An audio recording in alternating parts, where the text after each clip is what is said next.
Po? Tara muna dito, may bibigyan. Ano po Di ba gusto mo ng sapatos? Eto, binilang kita. Happy birthday. Thank you po! Thank you, Nana! Alam, ang ganda! Bagay na bagay sa dress mo, pula. Opo. David, Clarice, di ba sinabi ko sa'yo na wala kang tiwala dyan sa kapatid mo? Bakit ba laki ng galit mo sa kapatid ko, ha? Ano ba? I am a lawyer. Alam kong hindi inosente yan si Rolly. Oh my God, Roger! Lagi mo na lang inuungkat yung kaso ng kapatid ko. Can you just please move on?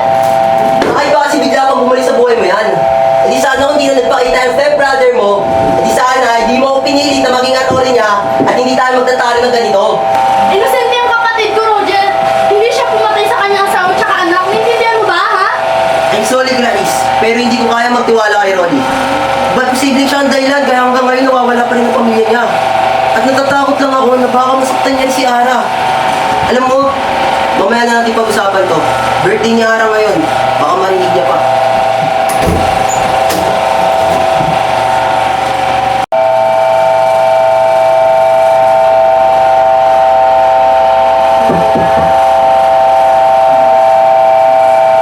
Wala po ba kayo ni Daddy?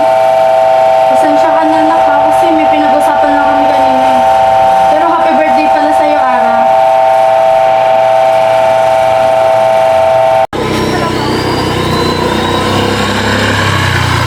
Grabe ha.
Sino yan?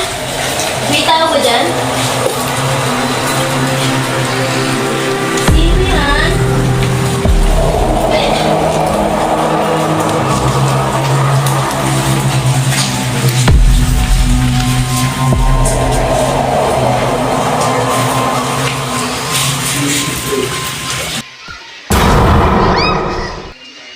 Ikaw ba si Ara? Oo, bakit? Ako nga pala si Anna. Nice meeting you. By the way, naglilinis ka ba? Kailangan mo ba ng tulong? Pwede.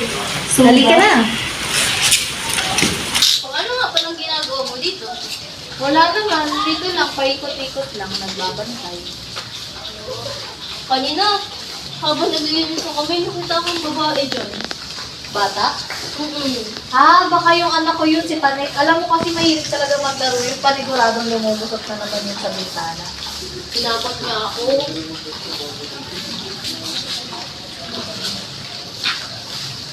Saan kayo nakatira? Dito. Dito? Oo. Hindi mo alam? Hindi. Abandonado na ito, di ba? Hindi. Kasi kami yung tagapangalaga ng lugar na to.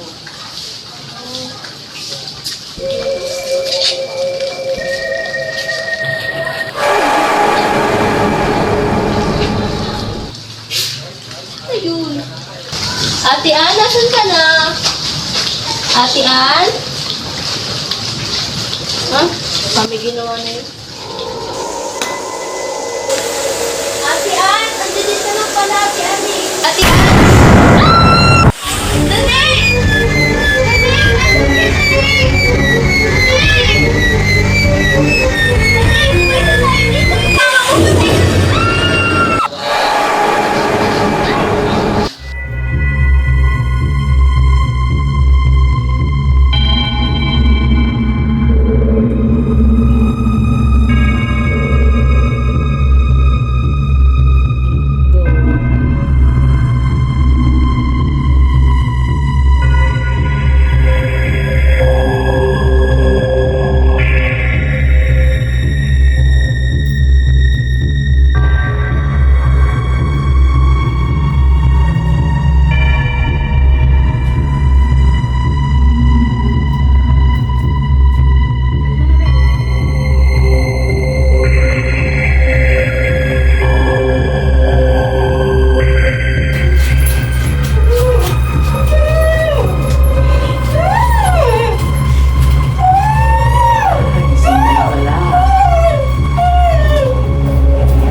to pagkain mo.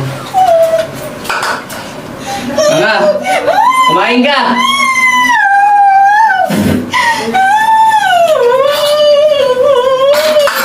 Maulit ka ha. Nga, eto kainin mo para mapagsalitaan na. Sarap ba yung dila mo, Ara? Kain mo.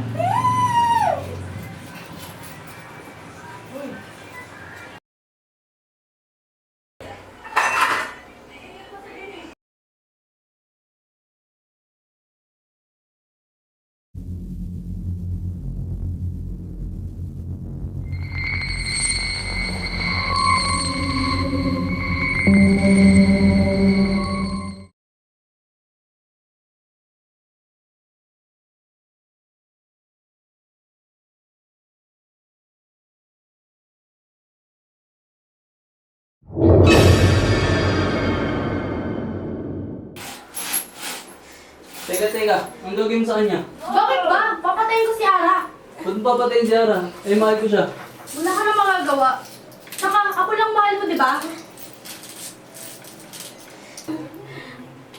Teka, papasok mo na ako. Hindi pwede. Ba't ka Ano ba? papasok dyan? Ang Bitawan gagawin mo mo sa nga kanya? yan. Hindi pwede. Papatayin ko nga siya, di ba? Hindi pwedeng patayin si Ara.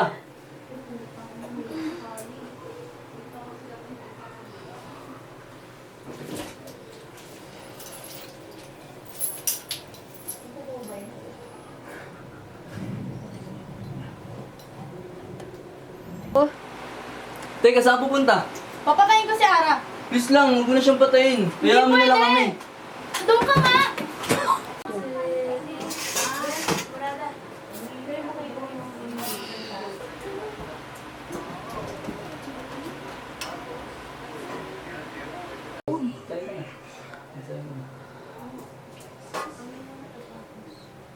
Buhay ka pa pala? Well, not for long. Nana, ano bang ginagawa mo? Obvious ba? Papatayin ko si Ara. Ba't mo ba siya papatayin? Ako lang mahal mo, di ba? Hindi nga kita mahal. Pwes, kung yan yung gusto mo, hahayaan mo putulin ko yung paa niya para magsama kayong dalawa. Ara, pumayag ka na sa gusto niya. Para din naman sa atin to. Sige na. Para rin man na tayo.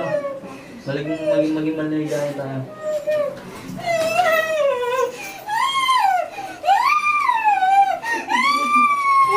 Okay ka lang?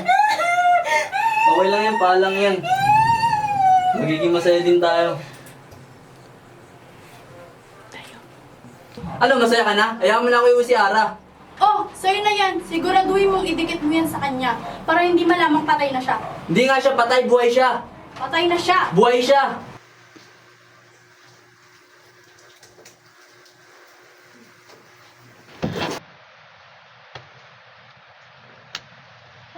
Pagod naman.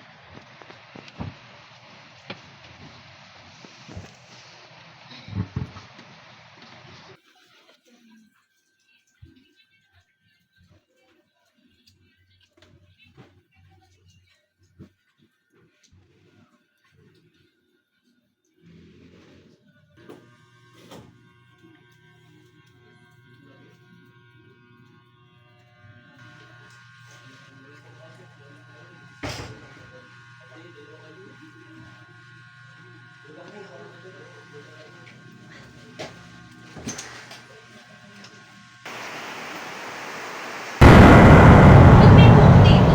Wala naman po kanina.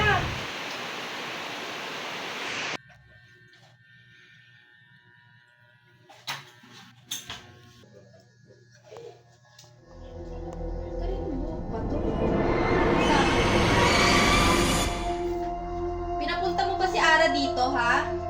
Ba't may mga buhok na nakakalat dito? Pagod yung tao, oh, tapos ganito. Ay, naku. Nak! Nangyari sa'yo, Nak? Nakita ko si Ara. Ha, saan? Hindi ko alam, pero nakita ko siya duguan. Nakita ko siya nakahiga, tapos may nakatingin sa kanyang babaeng nakaputi, tapos mahabang buhok. Saan naman yan? Natandaan mo kung saan nag-birthday si Nana? Eh, abandonado na yun, sure ka ba? Oo, sigurado ako. Dun yun. Tatawagan ko si Roger para ma-check niya yung place, ha? Sino?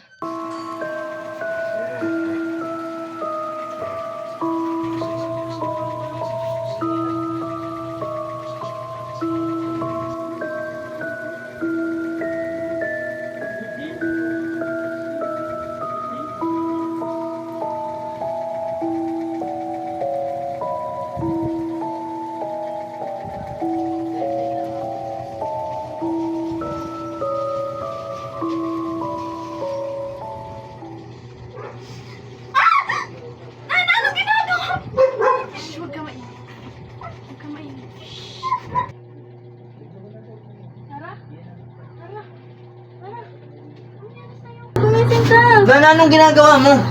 Si Ara hindi na humihinga. Pinatay mo siya? Hindi! Kinabit ko lang yung paa ni Dad para makalakad na siya. Ginagawa mo. Kung ilibing na lang kaya natin siya. Hindi! May alam akong gawin. Tara, samahan mo ko. Tulungan mo ko dito.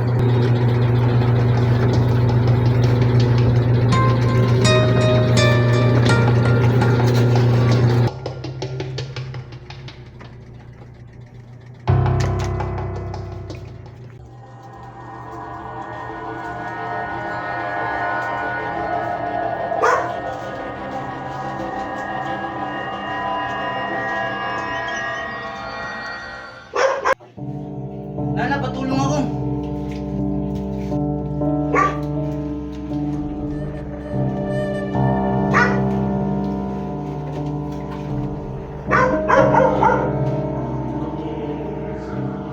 Hindi mo ba siya naisipay na? Tara na. Ara, magantay ka lang. Makakanap rin ako ng perfect match na para sa'yo. Kaya mo muna siya dyan.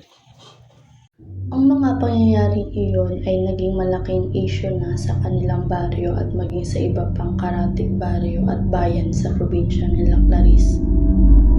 Naging bali-balita ang tungkol sa isang Don Emilio Villaverde na isang baliw na negosyante na pumatay ng mga trabahador nito.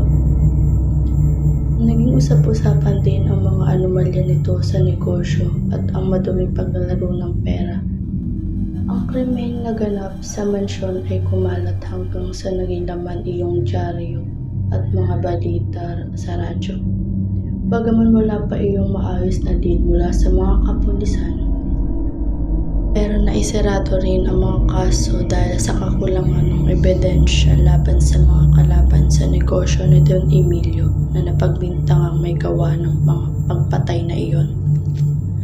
Pero lahat din ay naibaon sa limot ng tuluyan ng mawala ang mga Villaverde sa tagong mansyon ng mga ito. Nanahimik na rin ang mga tao at hindi na hinahanap ang mga nawawalang anak ni Don Emilio na inaakala ng lahat ng mga biktima lang din ng kalupitan ng baliw ng ama ng mga ito. Kapineng, nasan si Nana? Nandun sa labas. Balak niya unahin si Janice. Hindi ba siya sa ginawa niya?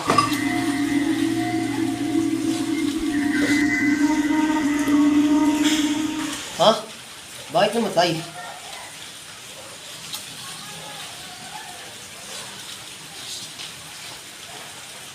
Pre.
Gagawin natin ang lahat para mahanap ang anak mo. Hoy, Nana! Lumabas ka dyan! Alam ko, tinago mo yung anak ko! Lumabas mo yung anak ko! Hayop ka! Pangilisang mo talaga yung anak ko! Ha? Gusto mo ba makita si Dani? Saan? Sabihin mo kung nasan yung anak ko. Sundan mo ako.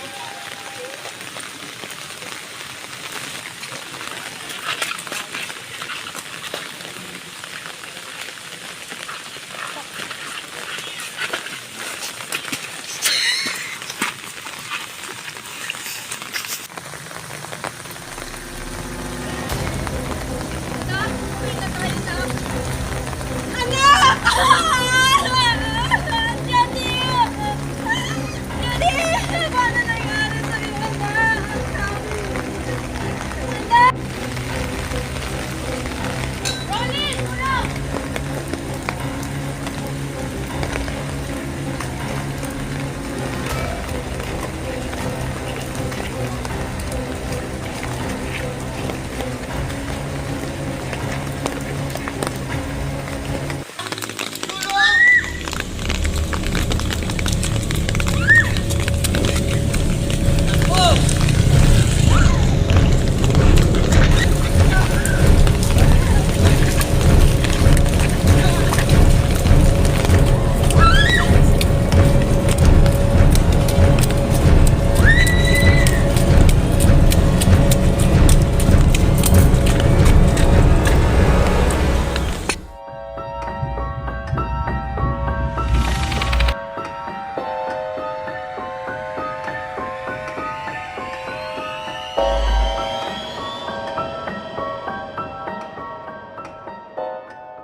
Po. Tara muna dito, may bibigay ako. Ano po yun? Di ba gusto mo ng sapatos? Ito, para sa'yo. Happy birthday ulit. Thank you po, tita. Ay, Nana! Yung paa! Yung paa matamlay! Sabi mo, huwag tumingin.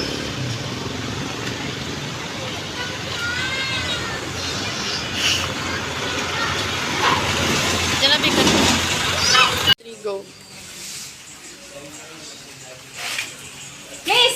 Ikaw ba si Ara? Oo. Bakit? Ako nga pala si Ana.